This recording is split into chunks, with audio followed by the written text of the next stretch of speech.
ठीक है दोस्तों, कल के अगले कड़ी में जो हम पढ़े थे उससे आगे पढ़ते हैं। व्यक्तिवाचक संज्ञा। व्यक्तिवाचक मतलब इसमें लिख लीजिए,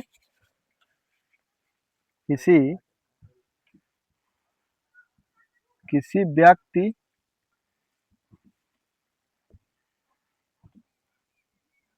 वस्तु, स्थान के निश्चित नाम को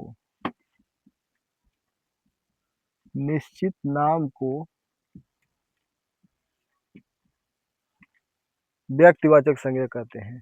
निश्चित याद रखना है, निश्चित नाम, उसके जाति का नाम नहीं, उसका निश्चित नाम, क्योंकि उसका क्या नाम है।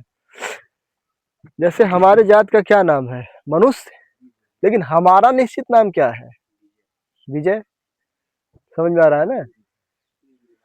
निश्चित नाम को या निश्चित नाम के बोध कराने वाले जो विधा होगी वो क्या होगी, व्यक्तिवाचक संज्ञा होगी। ठीक है, जैसे राम, गाय,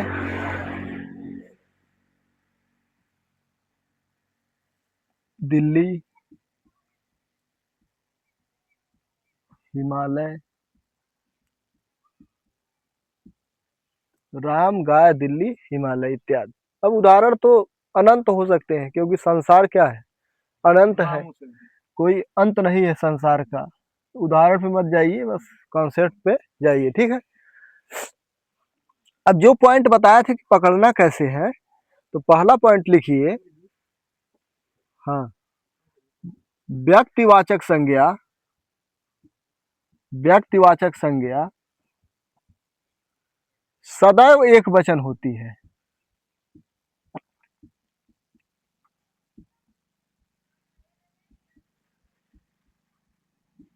व्यक्तिवाचक संज्ञा सदैव एक वचन होती है, सदैव एक वचन होगी। दूसरा, व्यक्तिवाचक संज्ञा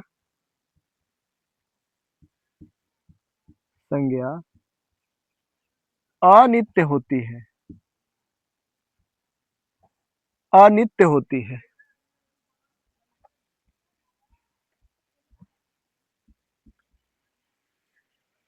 अनित्य का मतलब जो हमेशा के लिए नहीं रहेगी, जिसका अस्तित्व खत्म भी हो सकता है, जिसका अस्तित्व खत्म भी हो सकता है। तीसरा, व्यक्तिवाचक संज्ञा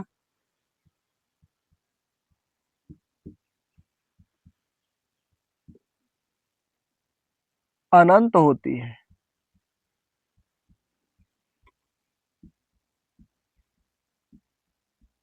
व्यक्तिवाचक संज्ञा अनंत होती है। चौथा, व्यक्तिवाचक संज्ञा बहुधा अर्थहीन होती है।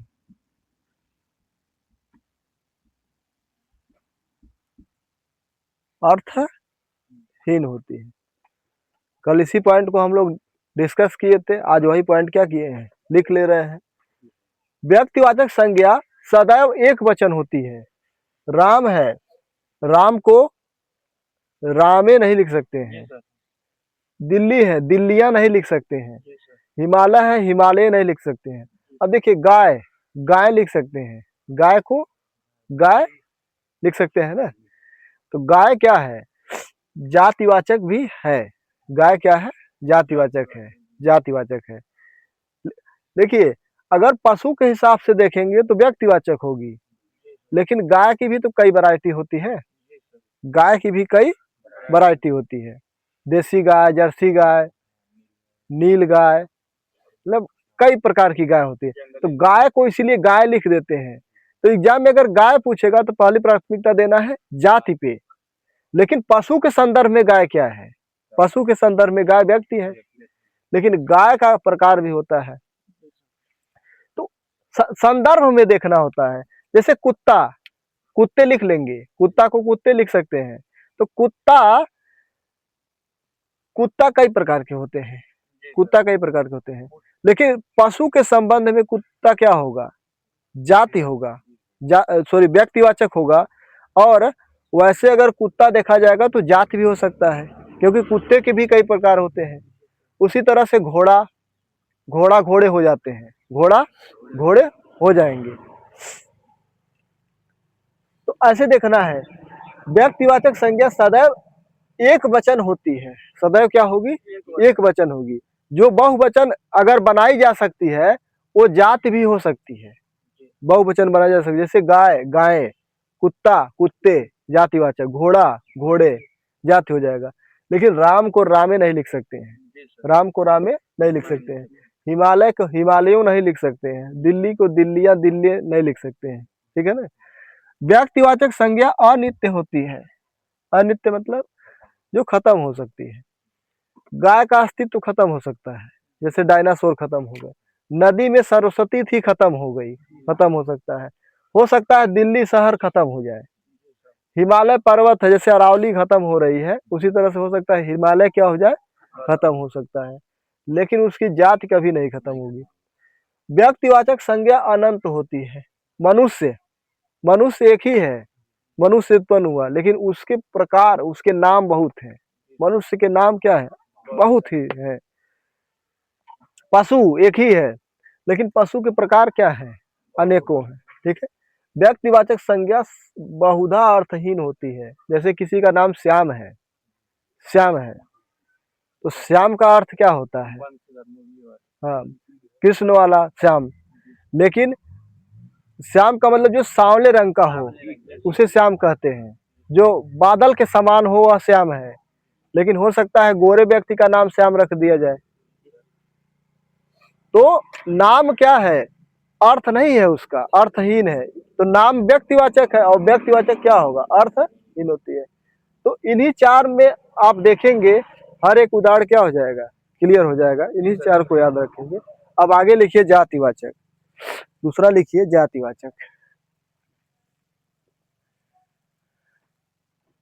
जातिवाचक, जातिवाचक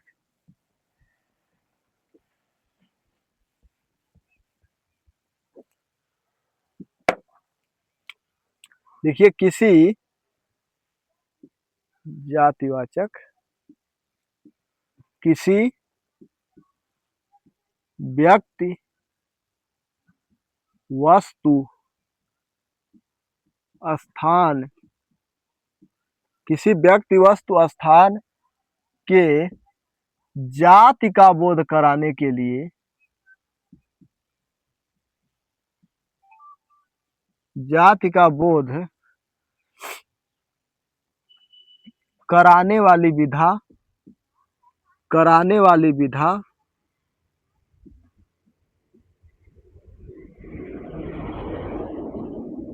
जातिवाचक संज्ञा कहलाती है। सिंपल है। इन्हीं का निश्चित नाम रहेगा तो व्यक्तिवाचक होगा, और इन्हीं की जातियां आ जाएंगी तो क्या हो जाएगा, जातिवाचक होगा। इन्हीं की जातियां आ जाएंगी तो जातिवाचक हो जाएगा। जैसे राम मनुष्य है तो राम की जात क्या है,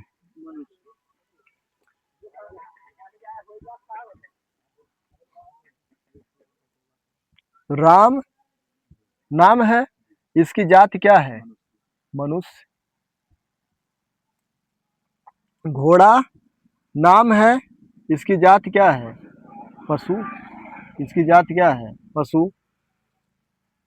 दिल्ली जगह है, इसकी जाति क्या है, शहर, इसकी जाति क्या है, शहर, इसकी जाति क्या है, शहर। जयपुर क्या है, इसकी जाति शहर है। समझ में आ रहा है ना। राम की जाति मनुष्य है, घोड़ा की जात पशु है, दिल्ली की जात शहर है, जयपुर की जात शहर है। इस तरह से याद रखेंगे। अब नोट करके लिखिए,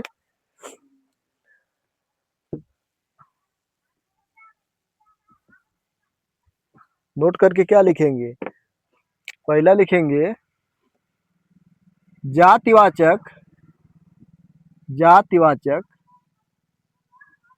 संज्ञा एक वचन तथा बहुवचन तथा बहुवचन दोनों में प्रयुक्त होती है। एक वचन तथा बहुवचन दोनों में प्रयुक्त होती है, लेकिन व्यक्तिवाचक क्या होगी? हमेशा एक वचन होगी। अगर वह बहुवचन हो रही है तो वह जातिवाचक हो जाएगी, अगर वह बहुवचन हो रही है तो वह जातिवाचक हो जाएगी। दूसरा, जातिवाचक संज्ञा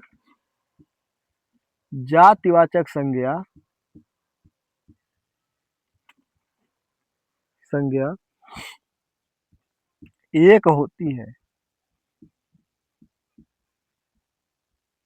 जातिवाचक संज्ञा एक होती है। जातिवाचक संज्ञा नित्य होती है, नित्य या शाश्वत। जातिवाचक संज्ञा नित्य होती है। जातिवाचक संज्ञा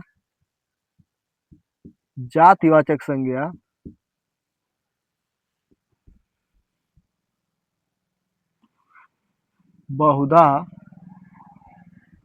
क्या होगा? बहुधा अर्थ वाली होती है, अर्थ वाली होती है। बहुधा क्या जगह पे सदैव लिख लीजिए, सदैव अर्थ वाली होती है। उसी का उल्टा करते चले जाना है, व्यक्ति का उल्टा जाति हो जाएगा। जातिवाचक संज्ञा एक वचन तथा बहुवचन दोनों में हो सकती है। जैसे पुस्तक क्या है? पुस्तक। अब देखिए पहचानेंगे कैसे? कहीं आपको उदाहरण मिल जाएगा कि पुस्तक क्या है। तो पुस्तक व्यक्तिवाचक है कि जातिवाचक है? जातिवाचक है। कैसे पहचानेंगे? एक तो पुस्तक का वैरायटी आ जाएगा तो वह व्यक्तिवाचक हो जाएगा। दूसरा पहचाने कैसे तरीका है? उसको बनाइए, एक बहुवचन में देखिए बन रहा है कि नहीं? पुस्तकें हो रहा है ना, इसका मतलब जातिवाचक है। घोड़ा, घोड़े, घोड़ा, घोड़े, जो बहुवचन बन जाएगा वो क्या होगा? जातिवाचक होगा। जो भी बहुवचन बन जाएगा वो जातिवाचक होगा। जैसे कुत्ता, कुत्ता क्या होगा? कुत्ते, कुत्ता, कुत्ते। तो जातिवाचक क्या होगी? एक वचन तथा बहुवचन दोनों में हो सकती है, लेकिन व्यक्तिवाचक क्या रहती है? हमेशा एक वचन में। जैसे पुस्तक है, एक वचन में प्रयोग कर लिए, इसी को हम पुस्तकें लिख सकते हैं, पुस्तकें लिख सकते हैं, बहुवचन में प्रयोग कर सकते हैं। तो देखना है उस शब्द को कि बहुवचन बन रहा है कि नहीं। अगर बन गया तो जातिवाचक है, जहां भी बन जाएगा। जातिवाचक संज्ञा एक ही होती है। क्या होती है? एक ही होती है। पुस्तक एक ही रहेगी, उसमें वैरायटी होगा। किस प्रकार की पुस्तक है? कंपटीशन की किताब अलग होगी, धार्मिक किताब अलग होगी। धार्मिक जैसे गीता, पुराण, महाभारत, रामायण और इस तरह से बाइबल, कुरान धार्मिक किताब है। तो जब किताब का नाम लिख देंगे तो क्या हो जाएगा? व्यक्तिवाचक हो जाएगा। और किताब क्या है? जातिवाचक है। जातिवाचक नित्य शाश्वत होती है, जिसका अस्तित्व कभी खत्म नहीं होगा। अगर संसार है तो पुस्तक रहेगा। हो सकता है धार्मिक कोई किताब खत्म हो जाए जिसपे बैन लग सकता है, लेकिन किताब तो रहेगी ही। अगर संसार बना हुआ है तो किताब तो रहना ही है। जातिवाचक को बदला, एक और लिख सकते हैं कि बदला नहीं जा सकता है। व्यक्तिवाचक को बदल सकते हैं। जैसे राम का नाम श्याम हो सकता है, जैसे बंटी उर्फ बबलू दो नाम हो जाता है। जैसे इलाहाबाद का नाम प्रयाग हो सकता है, नाम चेंज हो सकता है, तो जाति है। लेकिन और जातिवाचक का नाम कभी चेंज नहीं होगा। जातिवाचक संज्ञा सदैव अर्थ वाली होती है, उसका अर्थ निकलेगा ही निकलेगा। तो इसमें से किसी एक को पकड़ के आप आंसर तक पहुंच जाएंगे। सबसे आसान है एक वचन बहुवचन, देख लीजिए। जहाँ कंफ्यूजन होगा, कुछ उदाहरण में तो ऐसे ही कंफ्यूजन नहीं होता है। हाँ, यहाँ तक क्लियर है ना? अच्छे से समझ में आ रहा है कि नहीं? पूरा हो जाएगा तो आप क्वेश्चन करते रहना, एक भी क्वेश्चन आपका गलत नहीं होगा, गारंटी है।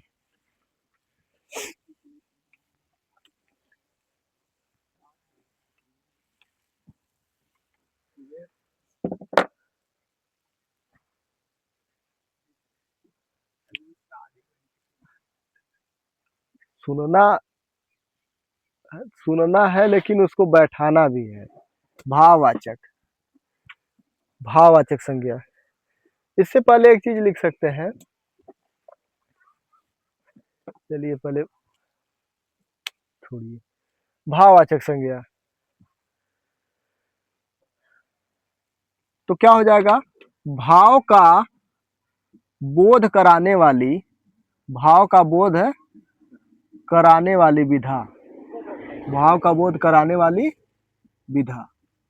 जहां भाव का बोध होगा, जहां पे क्या होगा, भाव आएगा, जहां पे भाव आएगा, भाव का बोध कराने वाली विधा क्या कहलाएगी, भाववाचक संज्ञा कहलाएगी।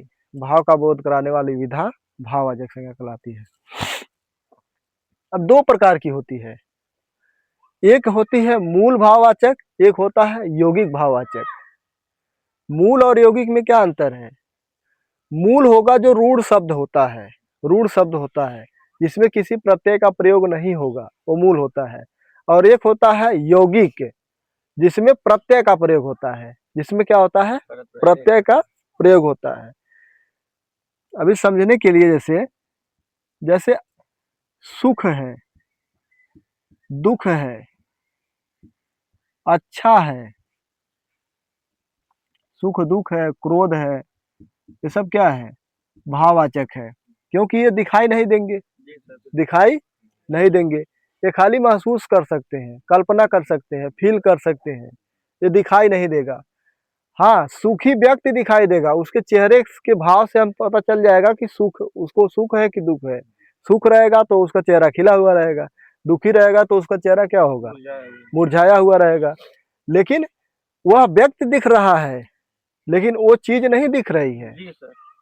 अच्छाई, अच्छा व्यक्ति दिखेगा लेकिन उसकी अच्छाई नहीं दिखेगी, अच्छाई को बस कल्पना कर सकते हैं अच्छाई को। इसी तरह से अच्छाई हो गया, बुराई हो गया। सुन, नोट कर लीजिए उदाहरण में, बुराई, अच्छाई, बुराई, भलाई, ये बहुत लिख सकते हैं।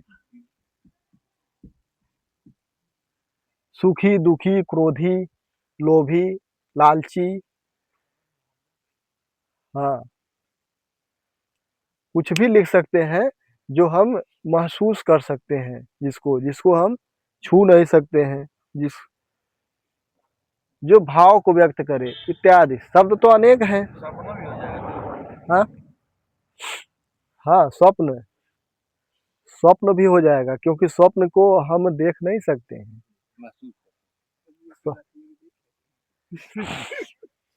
वो भी महसूस होता है एक प्रकार से, वास्तव में नहीं है वो। ठीक है ना।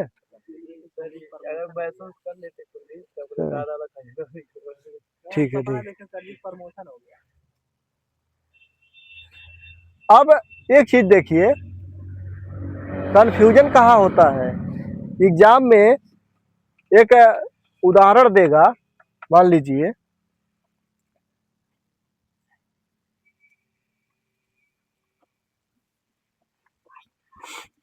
लोभ है, लोभी, लोभ है, लोभी, लोभ है, लोभी। अब दो उदाहरण है, क्या दोनों संज्ञा है, क्या दोनों संज्ञा है, लोभ, लोभी। देखिए लोभ नहीं दिखाई देगा, लोभी दिखाई देगा, मनुष्य लोभी है? लोभी तो जो मतलब तो देखिए, मनुष्य हो जाएगा। एक है संज्ञा, कौन सी संज्ञा है, भाववाचक। कौन सी संज्ञा है, भाववाचक। समझने का प्रयास कीजिए क्या समझाना चाह रहा हूं। एक है भाववाचक संज्ञा, दूसरा क्या है, जातिवाचक संज्ञा। क्या है, जाति, विशेषण है। क्या है, विशेषण है। अब देखिए आप पकड़ेंगे कैसे, एग्जाम में आएगा लोभी क्या है।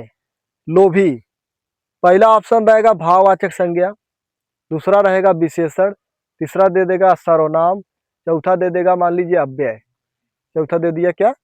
अव्यय। तो पकड़ना कैसे है? इन दोनों में कंफ्यूजन होगा, इन दोनों में कंफ्यूजन होगा, लोभ और लोभी में। तो उसके आगे आप संज्ञा लगा के देखिए, कोई भी संज्ञा लगा लीजिए, कोई भी संज्ञा लगा के देखिए।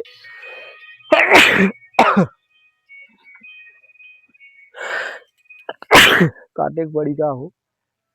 लोभ है, लोभी। देखिए, लोभ व्यक्ति, लोभी व्यक्ति, कौन सा उचित लग रहा है? लोभी व्यक्ति लोभी व्यक्ति सही रहेगा ना? ये सही है, और ये क्या है? लोभ व्यक्ति। देखिए, विशेषण और संज्ञा को एक साथ लिख सकते हैं, लेकिन संज्ञा और संज्ञा को एक साथ कभी नहीं लिखा जाता है। समझ में आ रहा है ना? जैसे फल है, खट्टा है, खट्टा और खट्टापन, खट्टापन, खट्टापन, ठीक है। अब कैसे पहचानेंगे? कंफ्यूजन होगा, तो इसके आगे आम लगाइए, चाहे फल लगाइए। खट्टा फल, खट्टा फल और खट्टापन फल, कौन सही लग रहा है? खट्टा फल है। इसका मतलब खट्टा क्या है? विशेषण है। खाली आम है, खट्टा हुई। खट्टापन क्या है?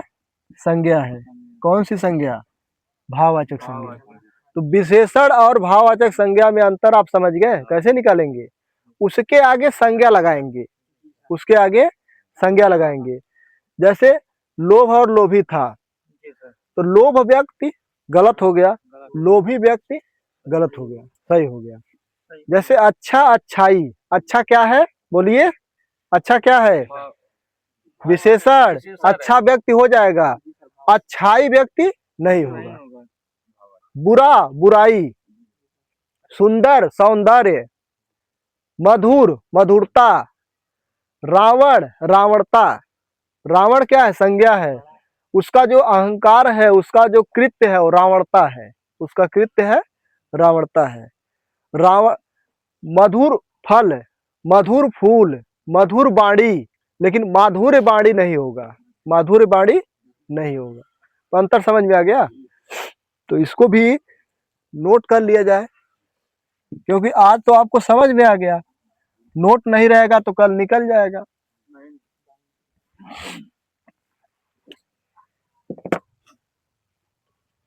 एक तरफ लिखिए विशेषण,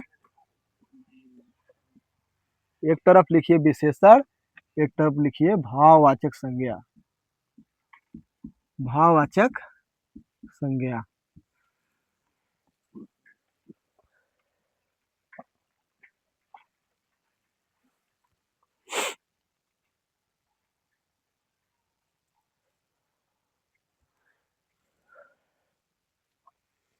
विशेषण जैसे अच्छा, अच्छा। भाववाचक संज्ञा क्या हो जाएगा? अच्छाई, अच्छाई, अच्छा, अच्छाई। जैसे सुख है, सुख का क्या हो जाएगा? सुख का सुखी, सुख का क्या हो जाएगा? सुखी। हाँ, उल्टा लिख दिए ना। विशेषण में क्या होगा? सुखी, सुखी व्यक्ति, और उसका भाववाचक संज्ञा क्या होगा? सुख। भाववाचक संज्ञा क्या होगा? सुख। भला, भला से क्या बनेगा? भलाई। भला से क्या बनेगा? भलाई। राम, राम से क्या बन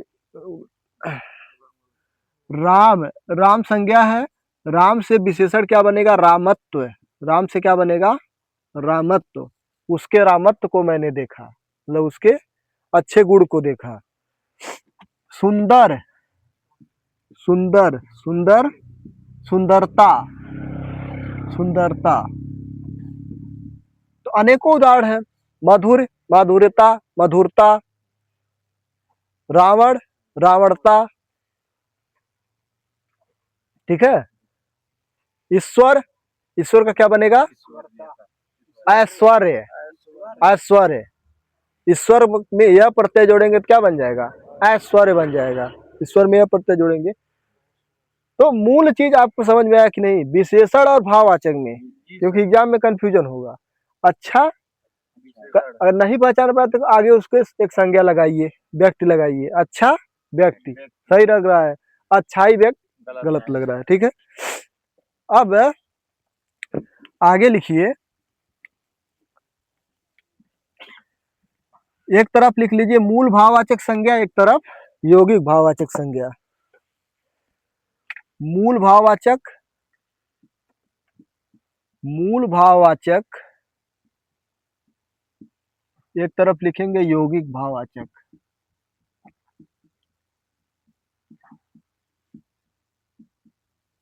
एक तरफ लिखेंगे यौगिक भाववाचक।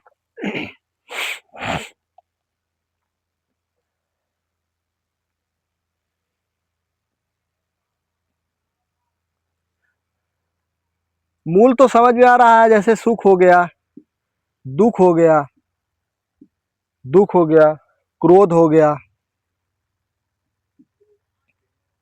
क्रोध हो गया, इस तरह से मूल में है, जिसमें किसी प्रत्यय का प्रयोग नहीं है, जिसमें किसी का प्रत्यय का प्रयोग नहीं है। विशेषण न समझ बैठिएगा कि विशेषण है, विशेषण नहीं है। विशेषण क्यों नहीं है? क्योंकि सुख व्यक्ति कहेंगे तो गलत हो जाएगा। विशेषण तो सुखी होगा, दुख का दुखी होगा, दुखी व्यक्ति। क्रोध का क्रोधित व्यक्ति, क्रोधित व्यक्ति। क्रोध व्यक्ति नहीं होता है, तो विशेषण तो अलग हो गया। यह क्या है? मूल भाववाचक है, जिसमें किसी प्रत्यय का प्रयोग नहीं हुआ है, जिसमें किसी प्रत्यय का प्रयोग नहीं हुआ है। यौगिक में क्या होगा? प्रत्यय का प्रयोग होगा। इसमें क्या होगा? प्रत्यय का प्रयोग, प्रत्यय का प्रयोग होता है, प्रत्यय का प्रयोग होता है। प्रत्यय में जैसे अ हो जाता है, यह हो जाता है, आव हो जाता है, आवट हो जाता है, आहट हो जाता है, आस हो जाता है, आस, आवट, बंद करना, रोक देना उसी। यौगिक भाववाचक में किसी न किसी प्रत्यय का प्रयोग होगा। अ, य, आव, आवट, आहट, आस। ठीक। जैसे माधुर्य, माधुर्य। मधुर में क्या जुड़ा है? यह जुड़ा है, माधुर्य हो गया है। जैसे सुंदरता, सुंदरता। सुंदर विशेषण था, सुंदर क्या था? विशेषण था, उसमें ता जुड़ गया तो क्या बन गया है? सुंदरता। जैसे लिखावट, क्या हो गया? लिखावट। उसकी लिखावट बहुत अच्छी है। लिखावट को देख सकते हैं? नहीं, लिखावट को नहीं देख सकते हैं, लिखावट को कल्पना कर सकते हैं। वह जो लिखी हुई राइटिंग है उसकी, उसको देख सकते हैं, लिखावट को नहीं देख सकते हैं। जैसे तो भी आ सकता है। जैसे प्यास है, प्यास है, प्यास बन गया, प्यास बन गया। जैसे हंसी आ गया, हंसी। हंसना से क्या बन गया? हंसी हो गया। लिखना से क्या बन गया? लिखावट हो गया। खटखटाहट, खटखटाहट, आहट हो गया। घुमाव हो गया, घूमना से क्या बन गया? घुमाव, घूमना से घुमाव। इस तरह से अनेकों उदाहरण लिख सकते हैं आप, अनेकों उदाहरण लिखा जा सकता है।